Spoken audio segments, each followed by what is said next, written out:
Shalom, selamat pagi Bapak Ibu Saudara. Selamat hari Minggu. Selamat merenungkan firman Tuhan yang akan kita baca dalam 1 Yohanes pasal yang kedua, ayat yang pertama sampai ayatnya yang ke-6. Dikatakan demikian: Anak-anakku, hal ini kutuliskan kepada kamu supaya kamu jangan berbuat dosa. Namun jika seorang berbuat dosa, kita mempunyai seorang pengantara pada Bapa, yaitu Yesus Kristus yang adil.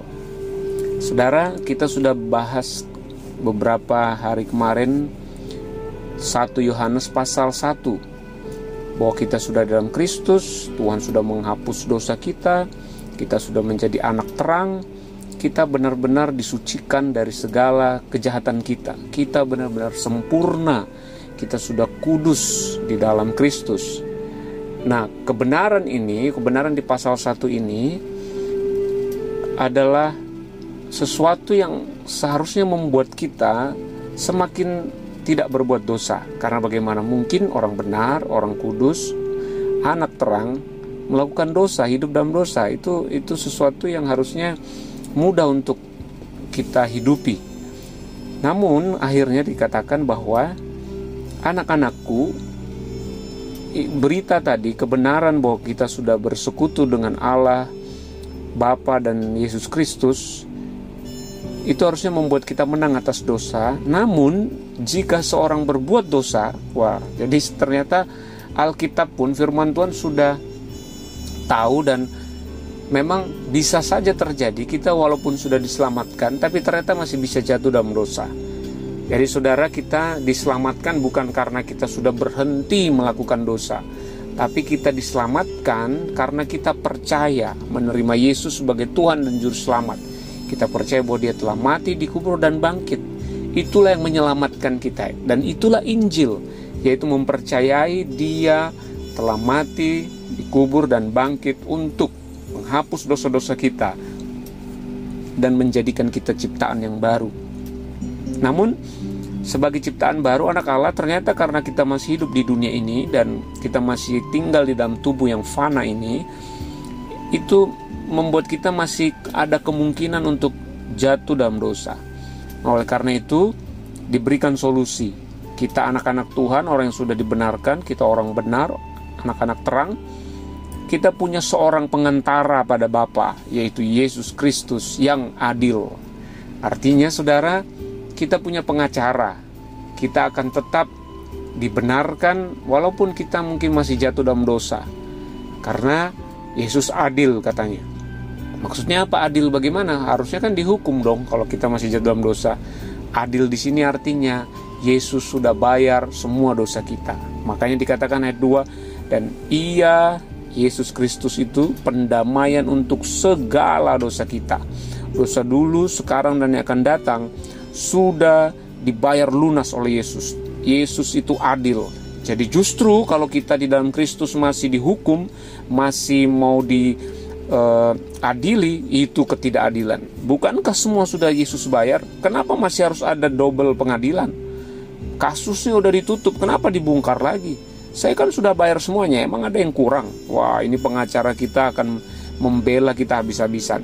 Karena dia sudah mendamaikan kita, dia sudah membayar segala dosa kita. Bahkan katanya bukan dosa kita saja sebenarnya, tapi juga untuk dosa seluruh dunia, di ayat 2 katakan.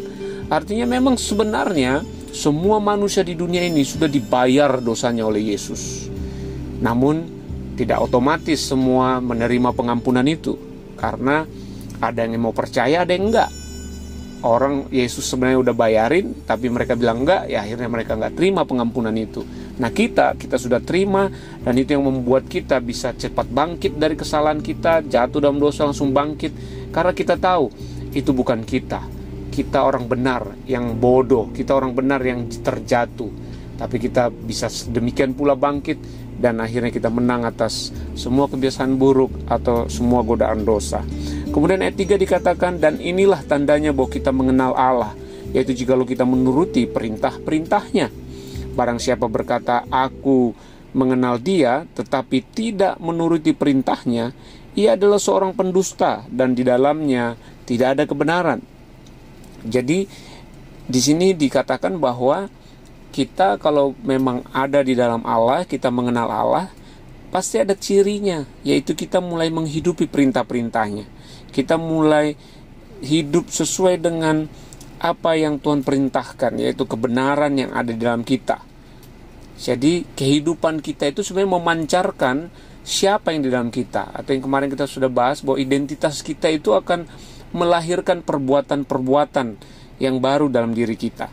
Nah kemudian di ayat yang kelima berkata, tapi barang siapa menuruti firman-Nya, di dalam orang itu sungguh sudah sempurna kasih Allah.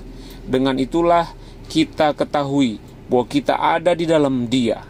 Jadi saudara, di sini firman Tuhan mengingatkan kembali bahwa kalau benar kita ada di dalam Dia, maka kita pasti akan menuruti firman-Nya. Atau apa itu arti menuruti firman?